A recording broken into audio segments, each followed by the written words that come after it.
안녕하세요. 티노입니다. 오늘은 저번에 이야기했던 물의 특성에 대해서 마저 이야기해 보도록 할게요. 오늘 첫 번째로 배울 물의 특성은 연용량입니다. 선생님과 계속 공부를 하신 분은 처음 배우는 개념이 아닐 거예요. 화학원 4단원 가장 마지막에 등장하는 개념입니다. 연용량은 대문자 C로 표현하고요. 단위는 줄 퍼 도시 또는 칼로리 퍼 도시를 사용합니다. 보통 퍼가 들어가는 단위는 뒤쪽에 숫자 1을 넣어서 해석해주면 쉽게 의미를 파악할 수 있거든요. 열 용량은 1도씨에 해당하는 에너지입니다. 그럼 정확하게 어떤 1도씨에 해당하는 에너지냐? 물질의 온도를 1도씨 높이는데 필요한 열량, 필요한 열 에너지를 열 용량이라고 합니다. 어떤 물질의 열 용량이 크다는 건 그 물질의 온도를 1도씩 높이는데 많은 에너지가 들어간다는 뜻이기 때문에 상대적으로 온도 변화가 잘 안 일어난다는 것을 의미합니다. 열 용량과 상당히 유사한 개념이 하나 있죠. 바로 비열입니다. 소문자 C로 표현하는데요. 단위는 줄 퍼 그램 도시를 사용해요. 이번에도 뒤에다가 숫자 1을 넣어서 해석을 해볼 건데요. 위에 있는 연용량의 정의를 조금 이용해서 바로 한 번에 비열을 정의해 보도록 하겠습니다. 어떤 물질 1g의 온도를 1도씨 높이는데 필요한 열량, 바로 그게 비열의 정의가 되겠습니다. 비열도 열 용량과 마찬가지로 어떤 물질의 온도를 높이는 데 필요한 에너지라는 의미를 갖고 있기 때문에 비열이 크다는 건 온도 변화가 상대적으로 잘 안 일어난다는 것을 의미합니다. 열 용량과 비열의 가장 큰 차이가 뭐냐? 열 용량에는 그래망이 빠져 있고 비열에는 그래망이 들어가 있죠. 열 용량은 현재 주어진 물질의 온도를 1도씨 높이는 데 필요한 열량을 이야기하고요. 비열은 현재 주어진 물질 1g의 온도를 1도씨 높이는 데 필요한 열량을 이야기합니다. 즉, 연용량은 현재 주어진 물질의 종류와 양의 영향을 받고요. 비열은 현재 주어진 물질의 종류에만 영향을 받습니다. 예시로 정리를 해보도록 할게요.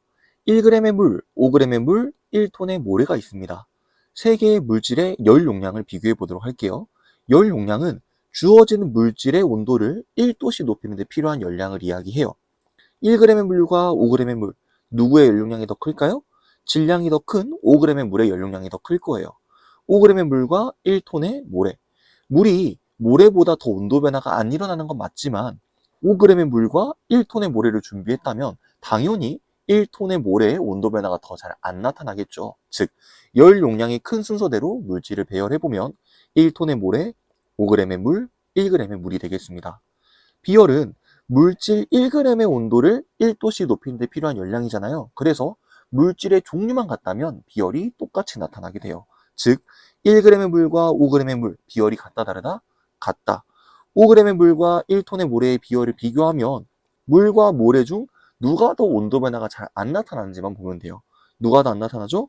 중학교 때 배웠을 겁니다. 물의 온도 변화가 더 잘 안 나타나죠. 즉, 비열을 비교해보면 1g의 물과 5g의 물의 비열은 같고요. 물의 비열이 모래의 비열보다 크다고 이야기를 해줄 수 있겠습니다. 열 용량은 물질의 종류와 질량에 영향을 받고 비열은 물질의 종류에만 영향을 받는다. 이거를 식으로 정리하면 열 용량은 비열 곱하기 질량이 됩니다. 왜? 열 용량이라는 건 물질의 종류와 양에 영향을 받잖아요. 그래서 물질의 종류에 따라 달라지는 비열과 물질의 질량을 곱하면 열 용량을 구해줄 수가 있습니다. 여기에서 여러분이 한 가지 더 아셔야 되는 게 있는데요. 바로 물의 비열이 다른 물질에 비해 큰 이유입니다. 바로 이전 영상에서 뭐라고 했냐면 지금부터 배울 물의 특성은 전부 수소결합 때문에 나타나는 특징이라고 이야기했거든요. 물은 수소결합을 하는 물질이에요. 수소결합은 분자 간 인력 중 상당히 강한 인력에 해당합니다. 이게 왜 물의 비열에 영향을 주냐면요. 물을 가열하잖아요. 물이 흡수한 에너지 중 일부가 물의 수소결합을 끊는 데 사용돼요. 결합을 끊는 데 에너지를 쓰기 때문에 상대적으로 온도가 느리게 올라가는 겁니다. 기억해야겠죠? 물의 비열이 다른 물질의 큰 이유는 뭐 때문이다? 수소결합 때문이다. 기억해 주셔야 되겠습니다.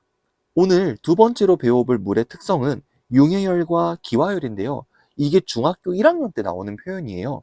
융해, 혹시 어떤 상태 변화를 나타내는 용어인지 기억나시나요? 고체에서 액체로의 상태 변화를 융해라고 하고요. 액체에서 기체로의 상태 변화를 기화라고 합니다. 융해 또는 기화가 일어나기 위해서는 열 에너지가 필요해요. 즉 열을 흡수해야 녹을 수 있고 열을 흡수해야 끓을 수 있다는 뜻입니다. 여기에서 이야기하려고 하는 게 뭐냐면 물의 융해열과 기화열은 다른 물질에 비해 큰 편인가 작은 편인가 그걸 이야기하려고 해요. 물은 수소결합을 하기 때문에 분자간 인력이 상당히 강하죠. 얼음을 녹이거나 물을 끓이려면 물 분자 사이에 작용하는 분자간 인력을 끊어줘야 됩니다. 즉 수소결합을 끊어야 녹을 수 있고 끓을 수 있어요.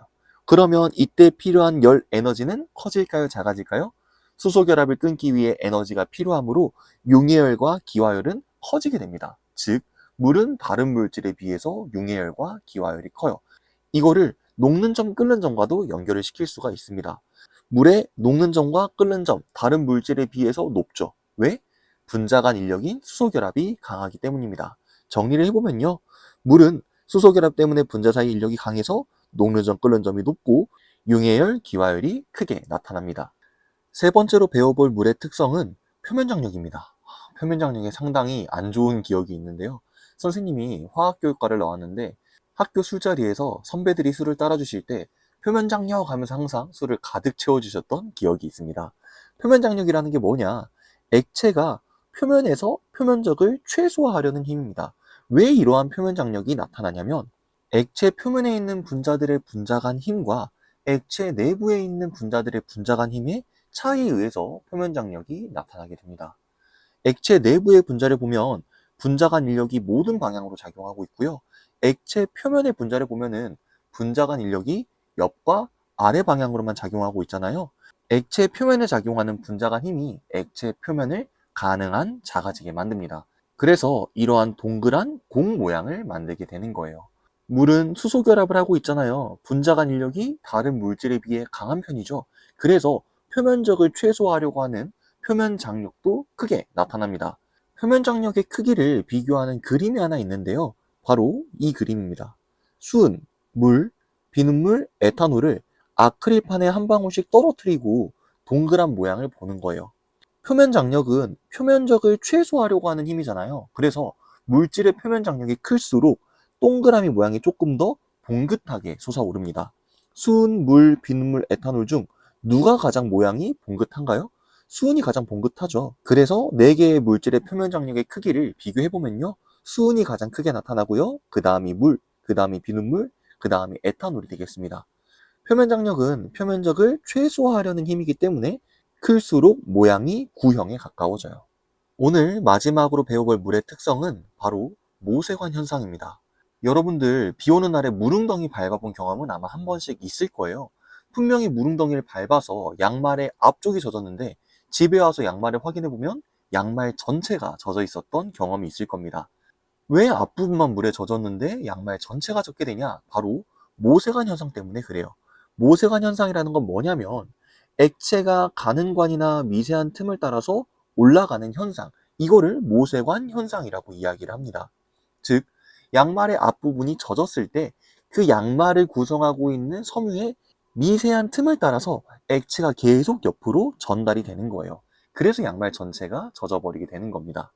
모세관 현상이 나타나는 이유가 뭐냐면 액체가 가지고 있는 응집력과 부착력이라는 힘 때문에 그러는데요. 응집력과 부착력이 클수록 모세관 현상이 잘 나타납니다. 응집력은 자기들끼리 모이려고 하는 성질을 이야기하고요. 부착력은 가는 관이나 미세한 틈에 달라붙으려고 하는 성질을 이야기합니다. 그림을 가지고 한번 확인을 해볼게요. 여기에 아주 얇은 관이 있고요. 얇은 관을 물에다가 담궈뒀습니다. 그림을 조금 확대해서 보도록 하겠습니다. 아까 선생님이 응집력과 부착력을 뭐라고 했냐면 응집력은 한 곳으로 모이려고 하는 힘, 부착력은 관에 달라붙으려고 하는 힘이라고 했잖아요. 그림 한번 볼까요? 물의 부착력에 의해서 물의 양 끝이 모세관에 달라붙게 됩니다. 이 상태에서 응집력이 작용해요. 그럼 다시 물이 한 곳으로 모이면서 물이 뭉치게 됩니다. 즉 여기에 수면이 형성되게 돼요. 그러면 다시 부착력이 작용하면서 관의 옆부분에 달라붙어요. 그럼 또 이러한 그림이 나오겠죠. 여기 다시 응집력이 작용하면서 뭉치게 됩니다. 그래서 계속 위로 올라가는 거예요. 이걸 바로 모세관 현상이라고 하는데요. 이 현상이 잘 일어나기 위해서는 관에 잘 붙는 부착력도 강해야 되고요. 자기들끼리 모이는 응집력도 강해야 됩니다.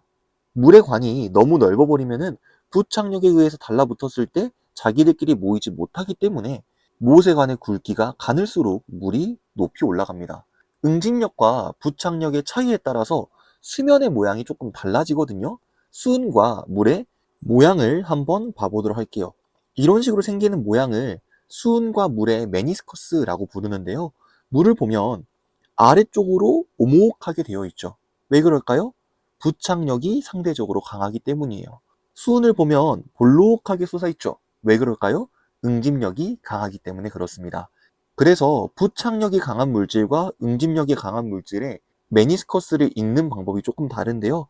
부착력이 강한 물 같은 경우에는 오목한 부분의 눈금을 읽어서 액체의 부피를 나타내고요. 수은처럼 응집력이 강해서 볼록한 메니스커스를 형성하는 경우에는 볼록한 요 위 부분을 기준으로 부피를 측정해주면 됩니다. 이렇게 해서 물의 특성에 대해서 공부를 해봤는데요. 물이 가지고 있는 여러 가지 특성에 큰 영향을 주는 게 뭐였어요? 바로 수소결합이었습니다. 그래서 수소결합에 따라 물의 특성이 어떻게 달라지는지에 포커스를 맞춰서 공부를 하시는 것을 추천드립니다. 제가 준비한 오늘 영상은 여기까지고요. 다음 영상에서는 액체의 증기압력과 끓는 점에 대한 이야기를 해보도록 할게요. 오늘도 긴 영상 끝까지 시청해 주셔서 정말 감사드립니다.